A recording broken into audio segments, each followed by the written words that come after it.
Passport بنا سکتے دبا کے پاسپورٹ بناؤ. برتھ سرٹیفکیٹ نہیں ہے تو برتھ سرٹیفکیٹ بناؤ. کاسٹ سرٹیفکیٹ ہے یا نہیں ہے, آپ آتے ہیں اس کاسٹ میں تو اس کاسٹ سرٹیفکیٹ کو بنا کے رکھو. یاد رکھو میری اس بات کو, اگر آپ کا نام ووٹر لسٹ سے نکل گیا تو مودی کو سب سے زیادہ خوشی ہوگی. کیوں خوشی ہوگی؟ کیوں خوشی ہوگی بتاتا ہوں میں آپ کو. آپ کا نام جب تک ووٹر لسٹ میں رہا, جیسا ہم اب مودی سے سوال کر رہے ہیں, بتاؤ غریب غریب کیوں ہوتے جا رہا ہے اور دولت مند کیوں ہو رہا ہے, تو مودی یہ نہیں چاہتے کہ کوئی ان سے سوال کرے. اگر نوجوانوں تمہارا نام ووٹر لسٹ سے نکل گیا تو تم کو اختیار حاصل نہیں ہوگا بھارت کے پردھان منتری سے پوچھنے کے لیے کہ کیوں بے روزگاری میرا مقدر بن گیا.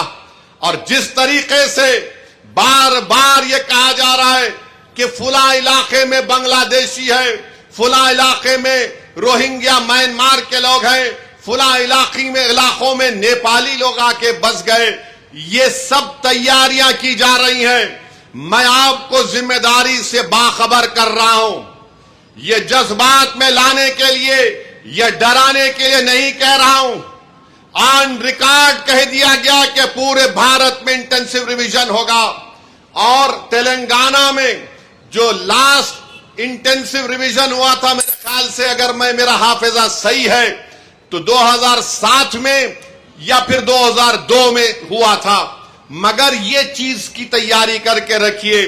میں بھی رشادی صاحب سے بات کر رہا تھا کہ ہم کو عنقریب میں تلنگانہ میں ایک ہمارے صدر صاحب کی موجودگی میں ان کی قیادت میں ایک میٹنگ کر کے ہم تمام تنظیموں کے ذمہ داروں کو بلا کر ہم ان سے اپیل کریں, بلکہ ہر جمعے کے خطبے سے پہلے جو لوگ مسجدوں میں وعظ کرتے ہیں یا بیان دیتے ہیں, میری آپ سے بھی اپیل ہے کہ آپ لوگوں کو باخبر کریے.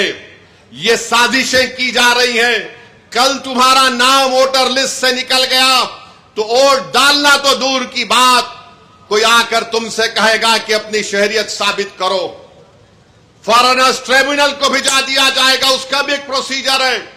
پہلے ایس پی بارڈر کو بولا جائے گا, ایس پی بارڈر لیٹر لکھے گا منسٹری ہوم افیئرز کو, وہاں پر 3 آفیسر کی دستخط کے بعد آپ کا مقدمہ چلے گا. یعنی آپ اپنے روزگار سے محروم.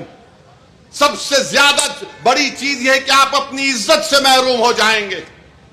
لوگ آپ کو انگلی اٹھا کر بولیں گے اس کا نام ووٹر لسٹ سے نکل گیا, یہ بھارت کا شہری نہیں ہے.